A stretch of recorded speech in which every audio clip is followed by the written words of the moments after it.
In November of 1922, after 5 years of searching, Howard Carter and his patron Lord Carnarvon finally discovered the last resting place of Tutankhamun.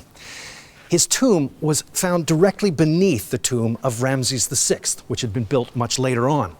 As a result, the debris from the construction had been dumped into the entrance to Tutankhamun's tomb.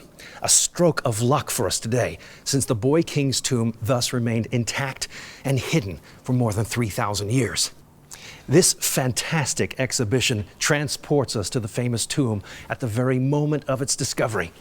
Everything has been arranged as it was seen in the original photos and records of the archaeologists. This is the antechamber, looking exactly as it did when Howard Carter found it. Inside this chamber alone, Carter and other members of his excavation team found and recorded almost 700 objects. Strange-looking animal figures, statues, and gold. Everywhere, the brilliant glint of gold. Look inside here. This stool here has been decorated to look like a leopard skin, and the legs shaped like duckbills. Amazing. But most significantly are the 3 large gilded beds, each with these strange-looking animal heads and elongated bodies. Before the burial, Tutankhamun's mummy would have been laid upon each of these beds in turn, so that the dead king could participate in mysterious rituals to become one with the sky goddess and be transformed into the immortal sun. Underneath the bed with the lions' heads, Carter found this throne made of wood, of ebony. This would have been used by Tutankhamun as a child.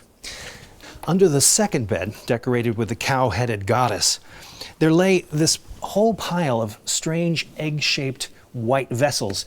These would have been filled with food to be consumed by the king during his journey into the realm of the dead.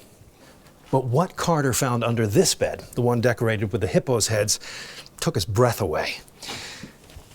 This magnificent throne of the king, covered in gold from top to bottom and richly embellished with inlays of glass and precious stone.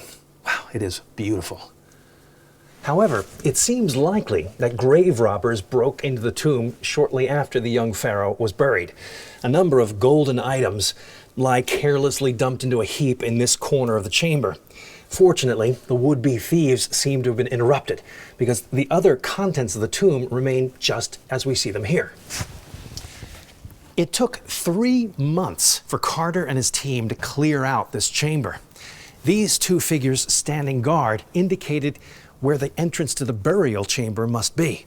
So on February 17, 1923, Carter began tearing down the wall that separated the chamber from the mummy of the pharaoh.